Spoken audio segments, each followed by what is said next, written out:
ఎన్నికలు పెట్టేశారు ఆయన. అలాగా గెలిపించడానికి నానా తిప్పలు పడ్డారు పాపం ఆయన. తీరా చూస్తే ఆయన ఆశించింది జరగలేదు అంత చేసినా కూడా. ఏది అంత కరోనా టైంలో అంత ప్రచారం చేశాక కూడా, నెగిటివ్ ప్రచారం చేశాక కూడా ఏకంగా కార్పొరేషన్స్ అన్ని స్వీప్ చేశారు, జిల్లా పరిషత్తులన్నీ స్వీప్ చేశారు.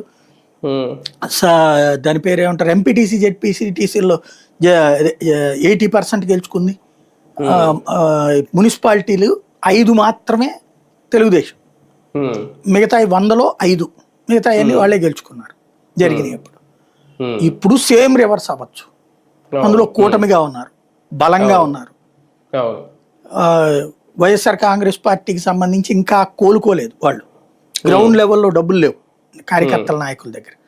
కాబట్టి ఆనాటి తెలుగుదేశం కూటమి పరిస్థితి, అంటే కూటమి లేదు అప్పుడు, తెలుగుదేశం విడిగానే ఉంది. కాకపోతే బీజేపీ జనసేన కలిసి పోటీ చేస్తామని జనసేన టీడీపీతో కలిసి పోటీ చేసినప్పుడు చాలా చోట్ల అలా బీజేపీకి హ్యాండ్ ఇచ్చినప్పుడు సరే అయినా కూడా కలిసి ఉన్నారు కాబట్టి, వాళ్ళ ముగ్గురు ఉన్నారు కాబట్టి అది వైసీపీకి ఇప్పుడు పెద్ద ఛాన్స్ రాకపోవచ్చు, చాలా దెబ్బ ఉండొచ్చు.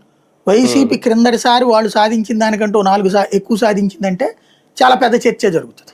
సార్ ఇక్కడ ఇంకొక డౌట్ ఏంటంటే, ఇప్పుడు 2011 జనాభా లెక్కల ప్రకారమే ఈ ఎన్నికలు నిర్వహించాలనుకుంటున్నారట.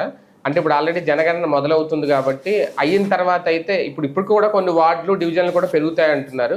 అప్పుడు ఏమన్నా లెక్క మారుతుందనా ఇప్పుడే నిర్వహించాలనుకోవడం? అక్కడ వాస్తవంగా